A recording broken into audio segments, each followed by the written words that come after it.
अस्सलामुअलैकुम नाज़रीन, मैं हूं आपकी होस्ट नाइला भट्टी और आप देख रहे हैं न्यूज वेव लाइव। शामिल करते हैं आज की अहम खबर। शाम में 2 मुलजमान गिरफ्तार, गुटखा और देसी शराब बरामद। एसएसपी उमरकोट के अहकामात पर एसडीपीओ कंट्री की कार्रवाई। एसएसपी उमरकोट आसिफ रजा बलोच के अहकामात पर जिला भर में कार्रवाइयाँ जारी हैं। इसी संबंध में एसडीपीओ कंट्री जैन रजा बलोच की बेमन पारा रबी सरथरबी गुटखा नेडल्स और डीलर्स की दुकान पर छापामार कार्रवाई। मुलजिम अब्दुल रशीद मेमन गिरफ्तार, जारी कार्रवाई से 500 सफीना और 100 अदाद गुटखा पुड़ियाँ बरामद। मजीद तफ्तीश जारी है।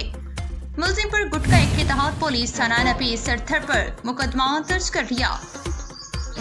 क्राइम नंबर 30/2024 दिफा 458 गुटखा एक्ट। जबकि दूसरी कार्रवाई में देसी शराब की फैक्ट्री पर छापा, देसी शराब बनाने और बेचने वाले मुलजिम केवल भील को गिरफ्तार कर लिया। जारी कार्रवाई से 35 लीटर शराब, देसी शराब और गिलन बरामद। हदूद ऑर्डिनेंस के तहत मुकदमा दर्ज। क्राइम नंबर 3/4 दिफा हदूद ऑर्डिनेंस 31।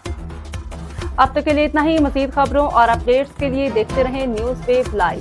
हमारे चैनल को सब्सक्राइब कीजिए, लाइक कीजिए और बेल आइकन को प्रेस कीजिए ताकि नई आने वाली वीडियो आप तक जल्द